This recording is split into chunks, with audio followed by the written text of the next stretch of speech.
Hi everyone, it's me, Lubna. Today is Wednesday, December 18th, 2024. This video is dedicated to my beloved, and the topic of this video is going to be about storing up treasures for ourselves in heaven. So in order to illustrate this topic to you today, I wanted to share with you something that I wrote in the journal that I'm currently working on, which is this one. And what I wanted to share with you from my journal today is something that I wrote yesterday. And I'm not going to share the entirety of yesterday's journal entry with you, just a part of it. And also I'm not going to show you the entirety of it, just a part of it. So this is what I wanted to show you. And I'm going to go ahead and read starting from a little bit before what I just showed you. Here it goes. I spoke with the person who had been my pre-health advisor at Columbia University for 10 minutes over the phone shortly after 11:30 a.m. my time. She was brutally honest with me, telling me that it would be very difficult for me to get into medical school again after having failed out of med school. She told me that medical school admissions have become much more competitive since the last time I had applied. I understood and accepted this information.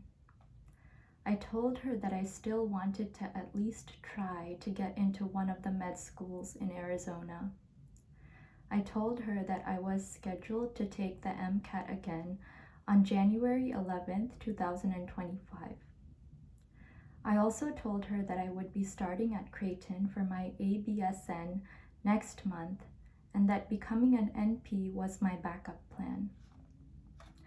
I felt that she did not truly care, but to be honest, I did not expect her to.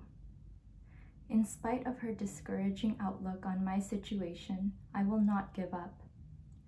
If anything, I will go through this entire process again, studying for and taking the MCAT again, gathering a new set of letters of recommendation, and completing the AMCAS application and secondaries all over again for the effect that it has on my soul, without depending on any particular outcome.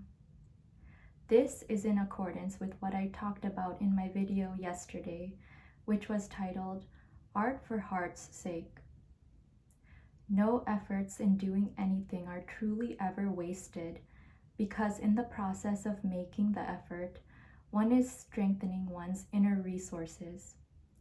One is storing up treasures in heaven. That is precisely what I am doing now by putting myself through this ordeal.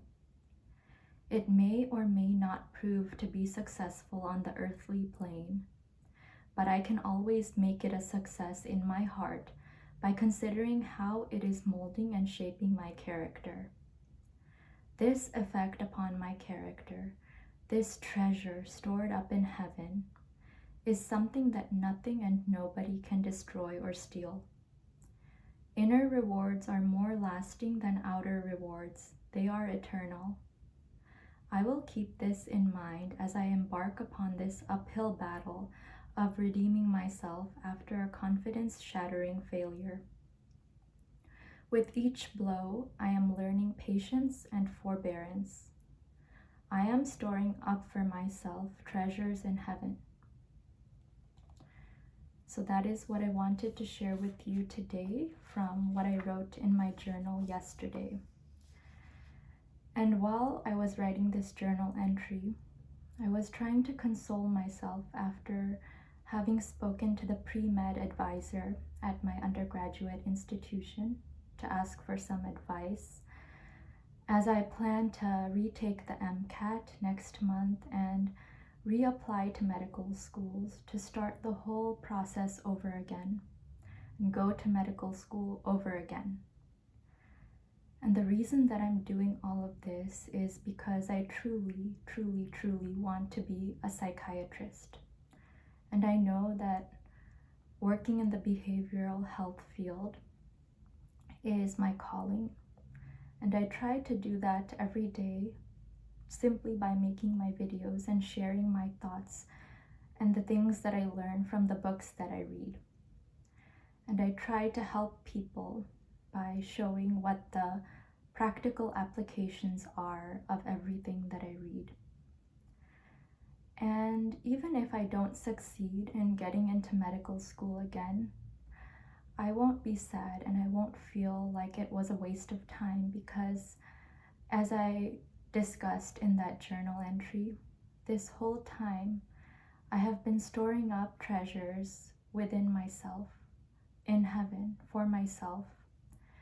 And what I mean by that is that by going through this process, I have been shaping and molding my character. I have been learning patience and forbearance, as well as compassion for people who have failed and have had to try again and again. And now I know what it's like for myself, because I'm going through that now. And again, even if I don't succeed in getting into medical school again, and even if I don't achieve my dream of becoming a psychiatrist, it will not have been a waste of time, because I learned so much and I am learning so much in the process. And the reason that I wanted to share this with you today is because I wanted to ask you to reflect upon your own process of getting to wherever you want to go. Perhaps you also want to become a doctor, or a lawyer, or an engineer, or an artist, or a writer.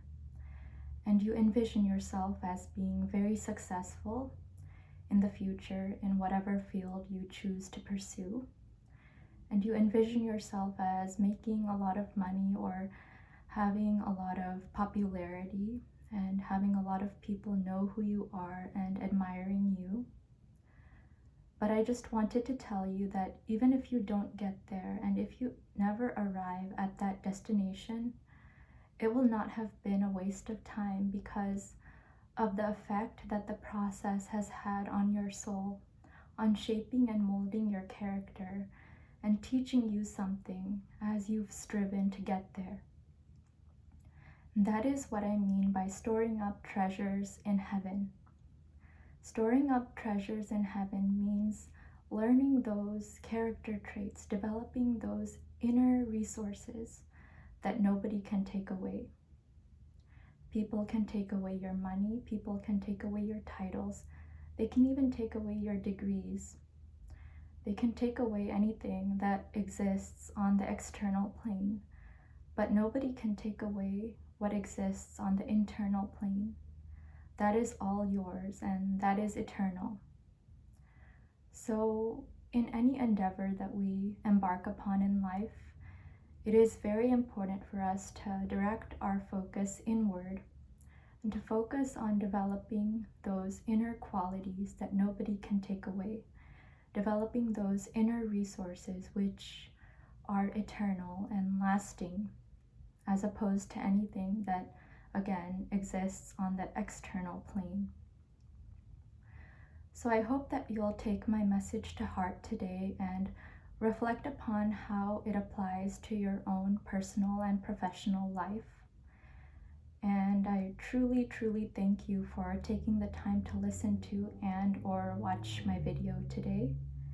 And with that, I'd like to wish you a wonderful day, afternoon, evening, or whatever it is, wherever you are in the world.